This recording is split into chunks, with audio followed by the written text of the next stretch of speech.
Kanpur test టీమిండియాకు most memorable match. ఇక్కడ గెలిచాం, నిలిచాం, సిరీస్ క్లీన్ స్వీప్ చేసాం, కప్పు సాధించాం. అంతేనా? ఇంకేం లేదా? చాలా ఉంది. ఈ మ్యాచ్ గురించి చెప్పుకోవడానికి మనం ఇప్పుడు అదే పని చేద్దాం. కాన్పూర్ వేదికగా జరిగింది భారత్ బంగ్లా మధ్య రెండో టెస్ట్. ఈ మ్యాచ్లో 7 వికెట్ల తేడాతో గెలిచింది టీమిండియా. కానీ ఈ మ్యాచ్ జరిగిన తీరు, టీమిండియా ఫైటింగ్ స్పిరిట్ గురించి చెప్పుకోవాలి మనం. మొదట టాస్ గెలిచి ఫీల్డింగ్ తీసుకుంది టీమిండియా. నిజానికి ఇది ఇంత మంచి నిర్ణయం అని అప్పుడు గంభీర్ కానీ రోహిత్ కానీ ఆలోచించి ఉండరు, ఊహించి ఉండరు. ఓపెనింగ్ బ్యాటింగ్కు దిగిన బంగ్లా తొలి రోజు 3 వికెట్లు కోల్పోయింది, 107 పరుగులు చేసింది.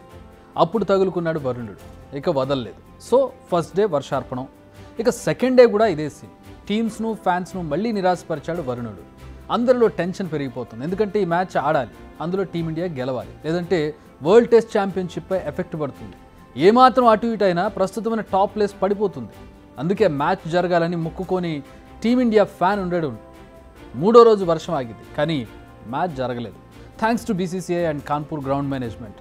వరద తగ్గిన బురద మిగిలింది అన్నట్టు గ్రౌండ్ రెడీ అవ్వలేదు. సరైన డ్రైనేజ్ సిస్టమ్ లేకపోవడంతో గ్రౌండ్ రెడీ కాలేదు. ఇది కారణం. గ్రౌండ్ సిబ్బంది చాలా కష్టపడ్డా కానీ ఫలితం లేకుండా పోయింది. ముచ్చటగా 3వ రోజు ఆట కూడా నిలిచిపోయింది. ఇక 4వ రోజు ఎలాగోలా స్టార్ట్ అయింది మ్యాచ్. గ్రౌండ్లోకి అడుగు పెడుతూనే ఓ పక్క స్ట్రాటజీతో వచ్చినట్టు కనిపించింది రోహిత్ సేన. ఒక్క మోమినల్ తప్ప ఎవ్వరూ క్రీజులో నిలవలేకపోయారు. 107 పరుగులు చేసి బంగ్లాదేశ్కు గౌరవప్రదమైన స్కోర్ చేసేలా చేశాడు. ఇక మిగిలిన వారిని వచ్చినట్టుగా పెవిలియన్కు పంపారు భారత బౌలర్లు. బుమ్రా, సిరాజ్, అశ్విన్, ఆకాష్, జడేజా ఇలా ఎవ్వరూ కూడా తగ్గకుండా దుమ్ము దులిపారు. దీంతో 233 పరుగులకి ఆల్అౌట్ అయింది బంగ్లాదేశ్. ఇక్కడి వరకు జరిగింది ఒక ఎత్తు అయితే, టీమిండియా ఫస్ట్ ఇన్నింగ్స్ బ్యాటింగ్ అయితే నభూతో నా భవిష్యత్. డ్రెస్సింగ్ రూమ్లో గంభీర్ స్పెషల్ మోటివేషన్ ఇచ్చాడో లేక రోహిత్ నూరిపోసాడో తెలియదు, కానీ గ్రౌండ్లో ఒక్కొక్కరు విరుచుకుపడిన తీరు చూస్తుంటే మ్యాచ్ చూసేవాళ్ళు ఎవరికి అది టెస్ట్ మ్యాచ్లా కనిపించలే. జస్ట్ 34 ఓవర్లలో 285 పరుగులు బాధేశారు. షార్ట్గా చెప్పాలంటే ఓ T20 ఇన్నింగ్స్ను ఆడేశారు ఈ టెస్ట్ మ్యాచ్లో. ఆ తర్వాత డిక్లేర్ ఇచ్చేశారు. జైస్వాల్, రోహిత్, గిల్, కోహ్లీ, రాహుల్ దొరికిన బాల్ను దొరికినట్టు బౌండరీ లైన్ దాటించారు. వీలైనంత స్కోర్ చేసి మళ్ళీ బంగ్లాదేశ్ బ్యాట్స్మెన్ పని పట్టాలన్న కసి కనిపించింది. ఎక్స్పెక్ట్ చేసినట్టుగానే తొలి 3 వికెట్లు చకచక తీసేశారు. ఆ తర్వాత 4వ రోజు ఆట ముగిసింది. ఇక ఆఖరి రోజు గెలవాలంటే త్వరగా ఆల్అౌట్ చేయాలి, మళ్ళీ బ్యాటింగ్ చేయాలి. తొందర ఉంది, కానీ ఆ టెన్షన్ బయటికి కనిపించనివ్వలేదు. ఎక్కడ తడబడలేదు.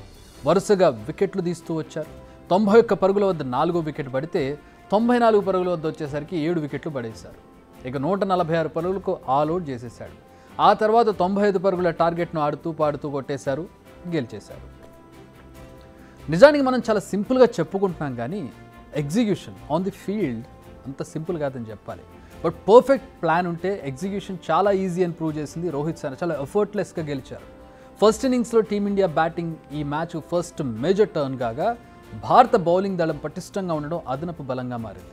పొదుపుగా పరుగులిస్తూ చకచక వికెట్లు తీశారు. అందుకే టీమ్ పర్ఫార్మెన్స్, ఫైటింగ్ స్పిరిట్, అద్భుతమైన బ్యాటింగ్, అంతకు మించిన బౌలింగ్, వీటన్నిటికీ కేర్ ఆఫ్ కాన్పూర్ టెస్ట్. ఇవన్నీ కూడా జస్ట్ 2 రోజుల్లోనే జరగడం మరో అద్భుతం. అందుకే ఈ మ్యాచ్ చరిత్రలో నిలిచిపోతుందనడంలో ఎలాంటి డౌట్ లేదు.